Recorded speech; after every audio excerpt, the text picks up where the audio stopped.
Walk the street with us into history. Get off the sidewalk.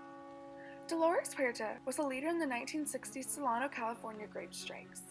This iconic black and white photograph captures her powerful and compelling story.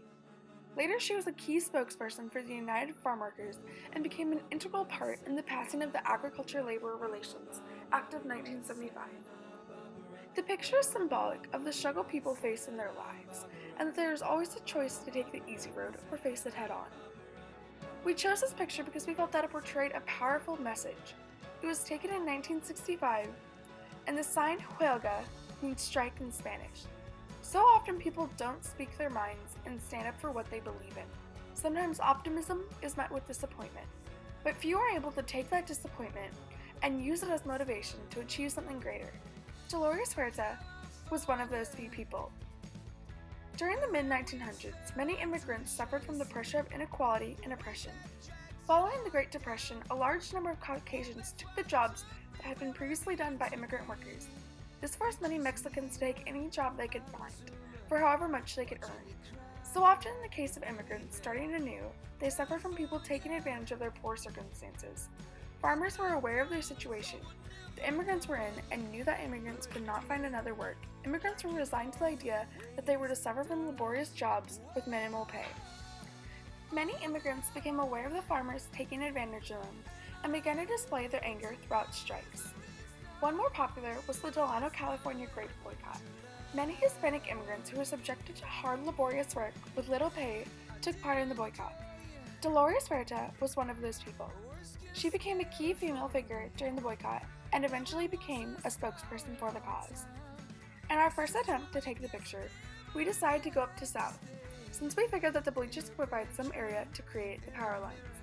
We found that the bleachers did not provide an ideal spot to take the picture because we lacked a ladder that would also provide adequate safety near the railing, and no available space to recreate the power lines.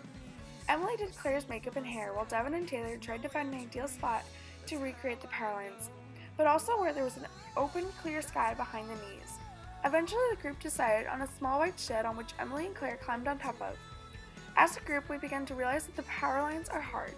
In our first attempt, we determined to recreate the power lines using ridiculously thick rope, along with our reserved attempt in trying to recreate the power lines using a broom, rope, and climbing on top of a shed next to the baseball fields.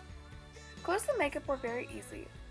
All we needed was a large gray sweatshirt and black pants, and there just needed to be some eyeshadow put on to create an older look on Claire's face. However, the arrangement of the power lines created a real problem for our group. To recreate the power lines, we had to climb on top of a shed behind the bleachers, tie twine to multiple brooms, and hold it up as high as we could. Then for the bottom power lines, we had to tie shorter pieces of twine to one of the main lines, creating some sketchy wires. In hindsight, it never could have worked, but we were extremely diligent in our attempt to recreate the wires and perfect our picture. But we found that the picture was not to our standards. Because the wires had turned out very bad looking and the picture was not pleasing on the eyes. As most of you can see, the wires looked very crappy. We were disappointed and set out again to recreate the picture. Our second attempt was far more successful. We explored the streets of Johnson County on an intense hunt for the perfect telephone wires. Eventually, we found a church at 91st Lamar that had similar power lines in the background as the original picture.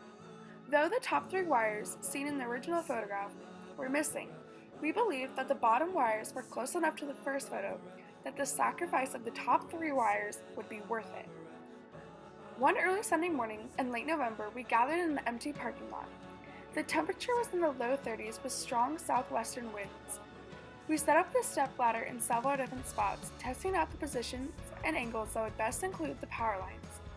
Claire's makeup was again done, while Devin and Taylor discussed about the perfect spot to take the picture. Taylor advocated for the top 3 wires in the picture along with the bottom 6. As a group, we debated on whether the top 3 lines were indeed essential or whether the angle was more essential. We could not recreate the picture and have both the perfect angle and the top 3 power lines. Finally, we decided on one that allowed the power lines to hit just behind Claire's back. While Devin took pictures with her camera, Emily directed Claire's actions, and Taylor recorded the process. Overall, our second attempt proved to translate much better in the editing phase, as the wires looked real where the fake wires in our first attempt were clearly fake. Our editing was relatively simple, basic grayscale filtering, and minor focus adjustments. This project helped us to focus on the most important details and make the tough decisions on what we could and couldn't leave out. Dolores Huerta's independence and determination motivated us to do our very best to honor her story by recreating her photo.